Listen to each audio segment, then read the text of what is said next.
24 साल का लड़का एकदम कैसे खत्म हो गया। किस कारण से मर रहे हैं? हमें ऐसी तो कभी बीमारी ना देखी कि मतलब एक दिन में ही मतलब सारा मामला। सारे ट्रीटमेंट कराए, हाई फाई हॉस्पिटलों में ले गए। हमारे यहाँ एक एक महीना पुराना पानी पीते हैं। ये कोई सीवेज का पानी नहीं जा रहा है, ये गुड़गांव कैनाल का है और ये पानी यहाँ पे सप्लाई किया जा रहा है ताकि किसान इससे सिंचाई कर सकें। हमको तो पानी की मेहरबानी है, पानी कारण हो रहा है सब कुछ।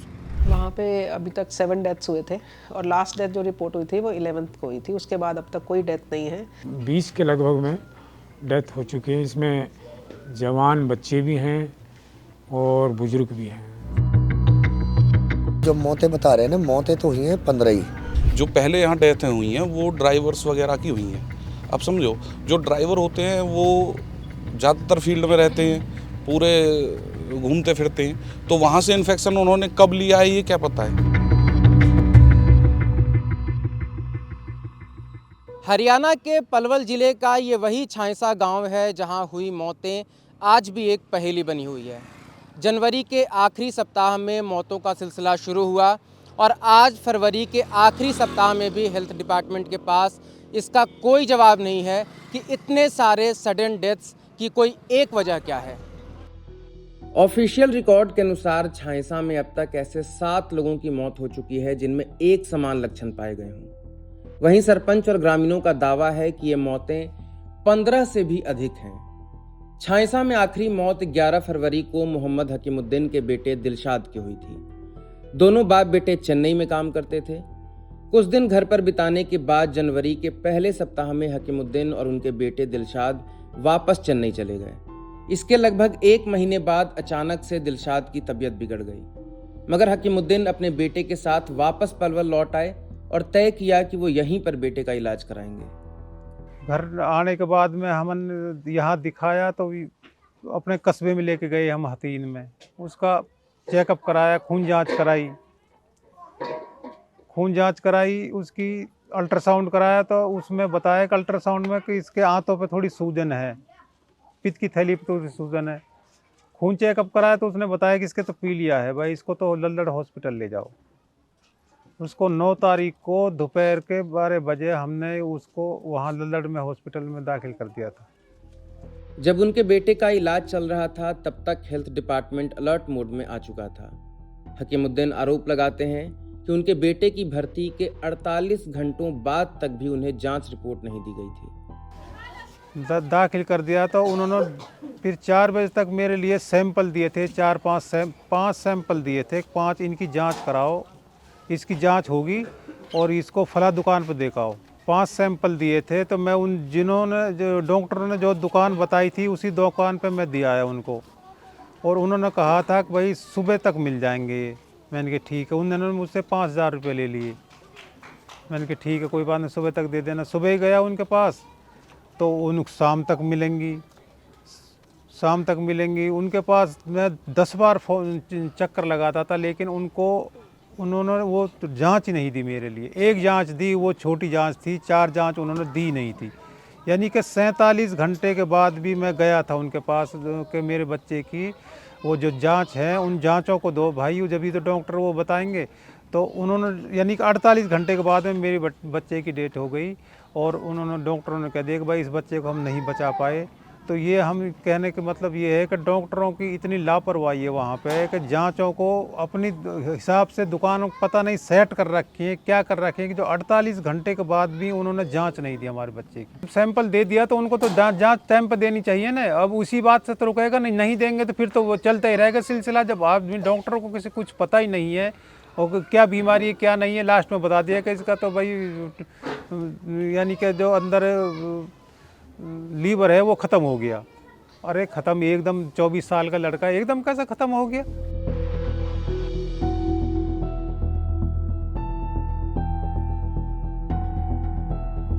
छांयसा में सबसे ज़्यादा मौतें बच्चों की हुई हैं। उनमें से एक थे 12 साल के मोहम्मद उजैपा।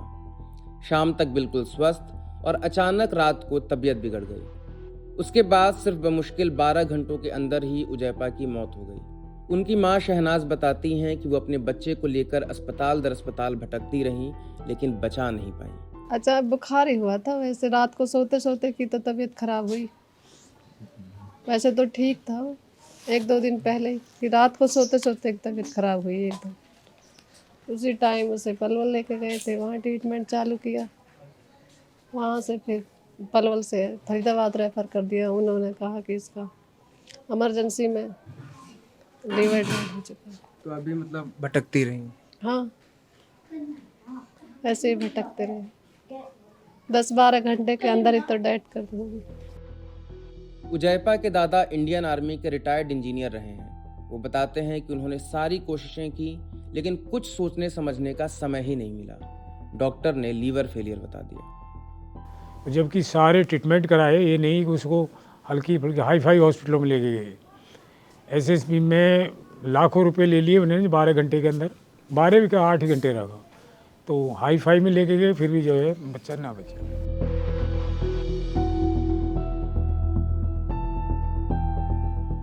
4 फरवरी को लगभग 45 साल के शमशुद्दीन की मौत हो गई। वो पेशे से एक ड्राइवर थे।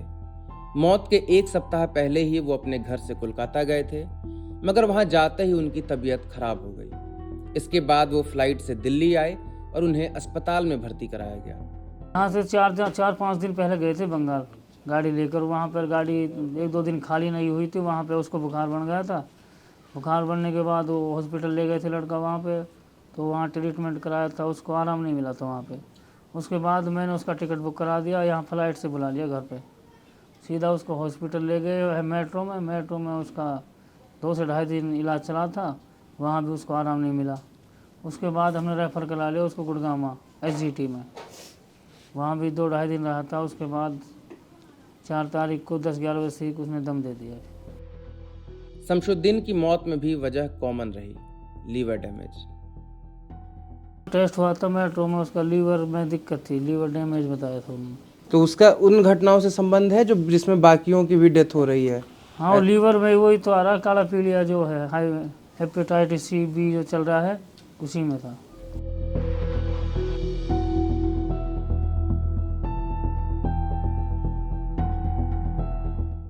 मौतों में एक पैटर्न यह देखा गया कि बच्चे बीमार होने के बाद बस कुछ ही घंटे जिंदा रह पाए। वहीं 20 से 45 साल के लोगों का इलाज 2 से 3 दिनों तक चलता रहा। बच्चों में एक और मौत मोहम्मद शागिर के बेटे मोहम्मद शारिक की हुई। शारिक को अचानक से बुखार आया और इलाज शुरू होने से बस कुछ ही घंटों बाद उसकी मौत हो गई। कुछ बीमारी नहीं थी। एक दिन बुखार चढ़ा था उसे 25 तारीख को। 26 को से हम लल्लड़ मेडिकल में जाके हमने एडमिट कराया। 24 घंटे भी ना हुए उसे। वहाँ से इन्हों भाई इसका लीवर, हमने एक जांच कराई थी, उसमें भाई लीवर पर सूजन है और पेट में पानी बन रहा है। उसके बाद में फिर हम उसे मेडिकल ले गए। मेडिकल में तो उसके को उनके टेस्ट ही पूरे ना हुए हमारे पास। कोई डायरेक्ट देख नहीं हुआ मेडिकल में, इतनी बड़ी मेडिकल है।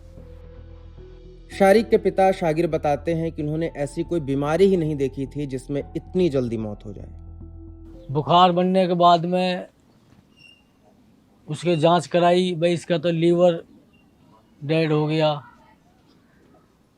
ऐसी कोई पहली कोई बीमारी नहीं, कुछ भी नहीं, खांसी कोई जुकाम कुछ नहीं, कोई बीमारी नहीं थी, एकदम फिट।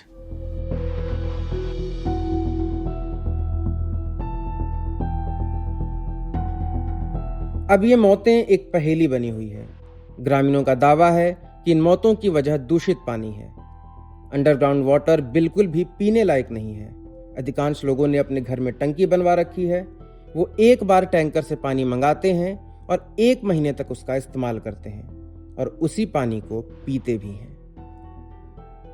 सबको डर है, हर बच्चे को, बड़े को, बूढ़े को, जवान को, सबको डर है ये चीज़ का, क्योंकि वो भी वही पानी पीता है। तो सभी एक पानी पी रहे हैं। पानी थोड़ी बहुत लाइन जो चल रही है वो डैमेज हो रही है, उसमें गंदा पानी घुस जाता है, उसे पीते हैं लोग। हमारे यहाँ पीने का पानी की तो सबसे बड़ी समस्या तो पीने के पानी है कि सर हमारे यहाँ 1-1 महीना पुराना पानी पीते हैं, 1 महीना बासी पानी पीते हैं। मतलब हमारे कोई भी आदमी संतुष्ट नहीं होता पानी पी करके कि हम प्यासा हूँ, मैं पानी पी करके मैं संतुष्ट हो गया। बस मजबूरी में जितना आदमी पी सकता है ना, इसलिए पीता है, प्यास बुझाने के लिए। पीने का ये मतलब है कि हमने टैंक बनवा रखे हैं मजबूरी में, बड़े बड़े जैसे ना टैंकर से बनवा रखे ज़मीन के नीचे। और बाहर गांव से ट्रैक्टर का ट्रोला जो होता है ना, टैंक होता है, वो भर के लाता है। वो 1500 रुपये में उसको डलवाते हैं हम लोग, 1500 रुपये लेता है हमसे वो। और उस पानी को हम फिर थोड़ा थोड़ा खाने में और पीने में यूज करते हैं। और 1500 रुपया दूसरे दिन डलवाएंगे तो हम 1500 रुपये कहाँ से दें उसको दूसरे दिन। इसलिए थोड़ा थोड़ा करके यूज करते हैं उस पानी को, और जब पीते हैं हम।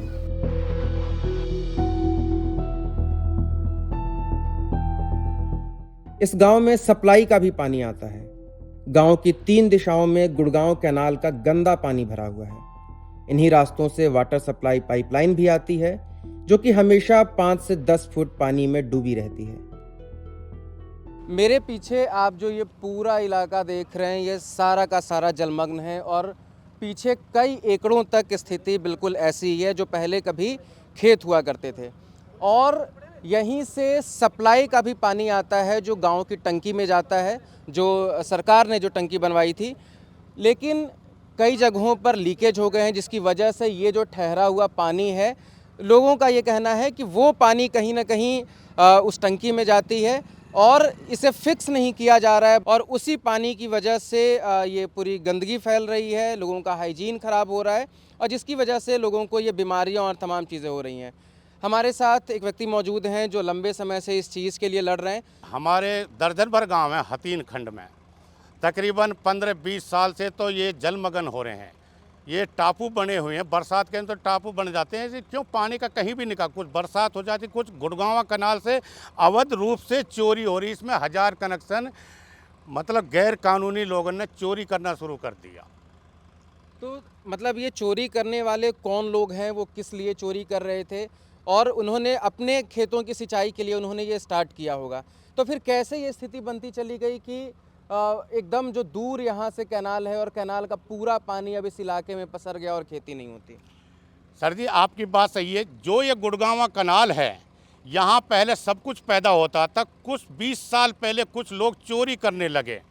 अपने जो नहर के साथ साथ खेत है, उसमें धान की पैदावार लेने लगे। उन्होंने 2-3 साल काम किया, फिर और लोगों ने देखा कि यहाँ तो धान की पैदा हो रही, और लोगों ने धान चोरी शुरू करनी। चोरी करते करते जहाँ सेम की ज़मीन खराब हो, सेम बन गई ज़मीन के अंदर, वहाँ तालाब कर दिया। आज तालाब 5000 एकड़ में तालाब बने हुए हैं सर जी। रात दिन उसमें से चोरी होती है। अंडर नहर के नीचे की सतह से पाइपलाइन दबी हुई है, कुछ ऊपर से डालते हैं। टंकी, गाँव की जो टंकी है जो सरकार ने जो बनाई है, उसका कनेक्शन यहीं से जाता है, और उससे जो समस्या, जो लोग हर आदमी यही बता रहा है कि वो लीकेज हो सकता है, जिसकी वजह से। बिल्कुल सही बात है जी सर जी। जितनी भी वाटर सप्लाई हमारे गांव में आ रही है, जहाँ से भी, वहाँ पानी चढ़ा हुआ है, उनके 10-10 फुट 15-15 फुट तक पानी भरा हुआ है। वो लीकेज भी रहती है, ऐसी बात नहीं है। लीकेज कई बार रुकवाई थी, जैसा ड्राई एरिया हो गया, थोड़ी बहुत रोकी हैं, फिर वो पानी में जो चल रही हैं वो चल रही हैं। पानी केमिकल गंदगी आती है इस वाटर सप्लाई के पानी में जी।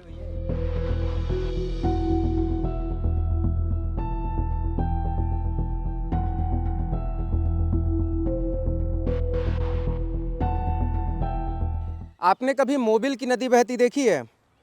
हम आपको दिखाएंगे। ये देखिए, एकदम शुद्ध काला रंग, लेकिन उतना ही अशुद्ध पानी, और दुर्गंध इतनी कि यहाँ पे खड़े हो पाना बहुत मुश्किल है।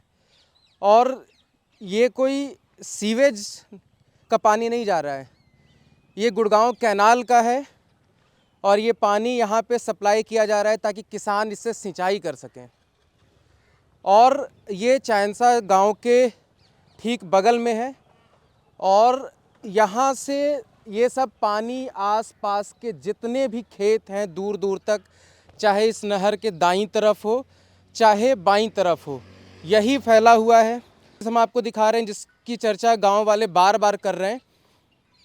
ये है वाटर सप्लाई का पाइप, और यहाँ से ये पाइप ज़मीन में होते हुए, उसके बाद आगे खेतों से होते हुए आगे वहाँ चांसा गांव चली जाती है। यहाँ पे ये आपको हमेशा पानी दिखेगा, क्योंकि यहाँ पे लीकेज है, और लीकेज की वजह से पानी यहाँ पे ऊपर आ चुकी है।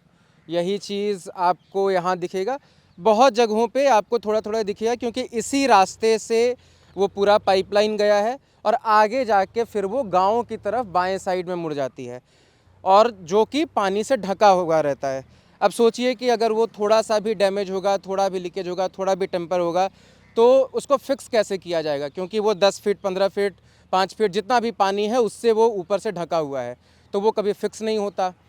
तो उसी के थ्रू फिर पानी टंकी में चली जाती है।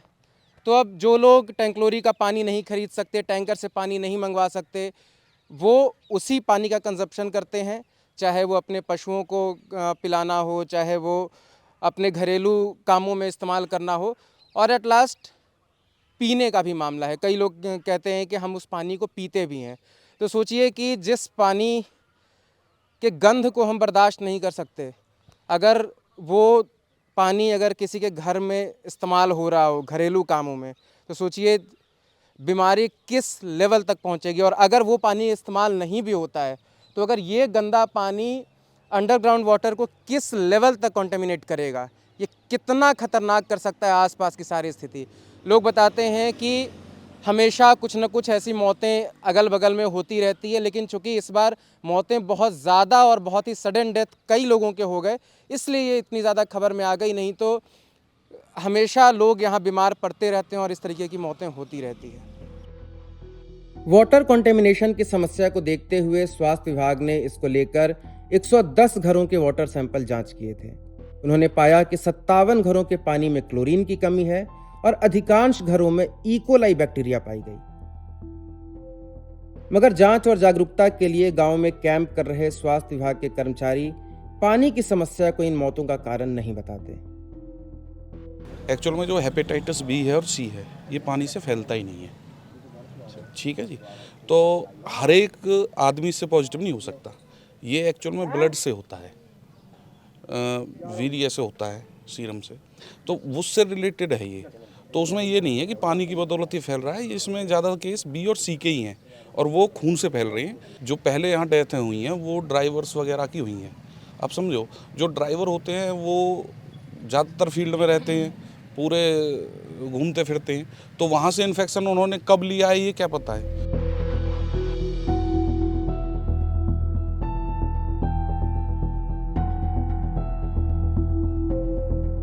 मौत के कारणों ने इस बात पर भी विवाद खड़ी कर दी है कि एक समान लक्षण से अब तक कितने लोगों की मौत हुई है, इन मौतों की वजह क्या है। इसको लेकर हमने पलवल के chief medical officer Satyendra Vashishtha से भी बात की।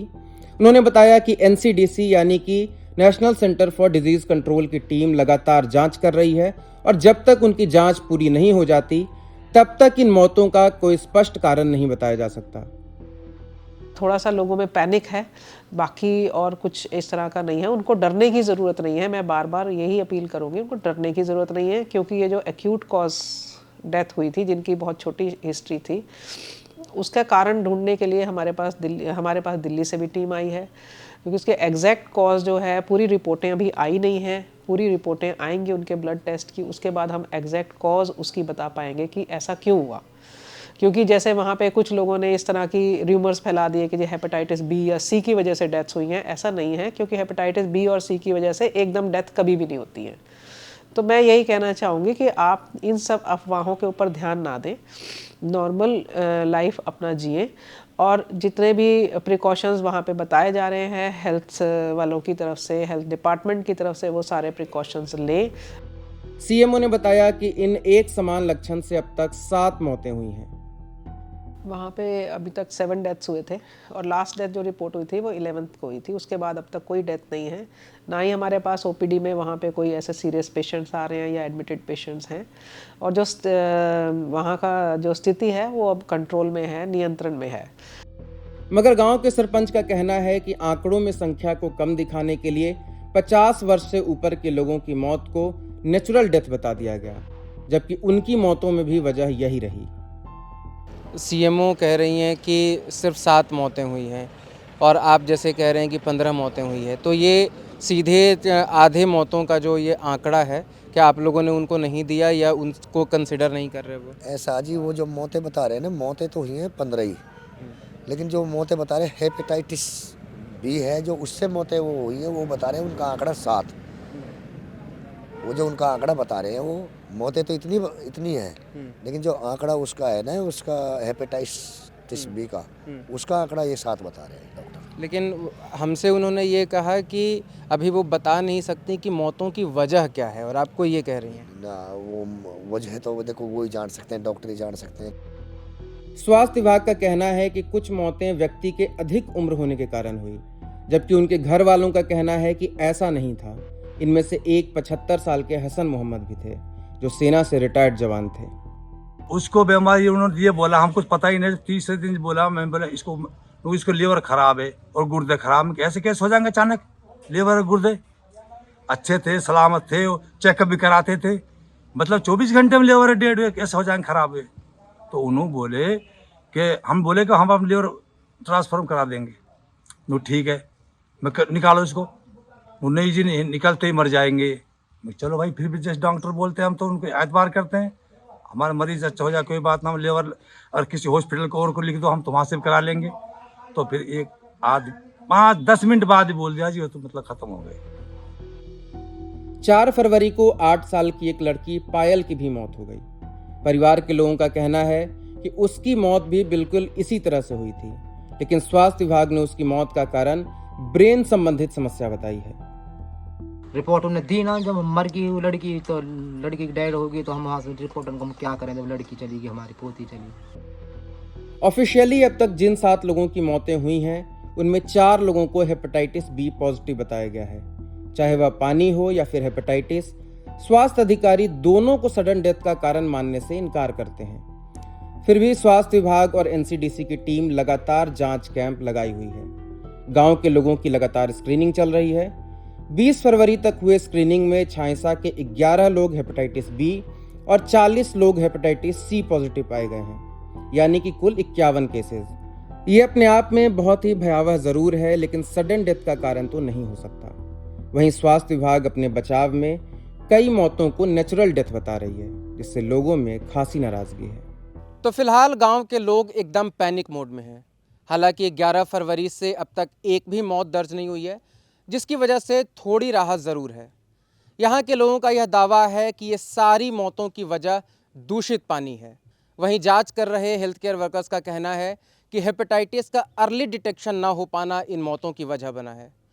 वहीं chief medical officer Satyendra Vashishtha यह कहती हैं कि जब तक national centre for disease control अपनी रिपोर्ट नहीं दे देती, तब तक पुख्ता तौर पे वो ये नहीं बता सकती कि इन मौतों की वजह क्या है। तो कुल मिलाकर जनवरी के आखिरी सप्ताह से जो मौतों का सिलसिला शुरू हुआ, आज फरवरी के आखिरी सप्ताह में एक बार हम फिर से पहुंच चुके हैं, लेकिन हेल्थ डिपार्टमेंट के पास अब तक इसका कोई जवाब नहीं है कि इन मौतों की वजह क्या है।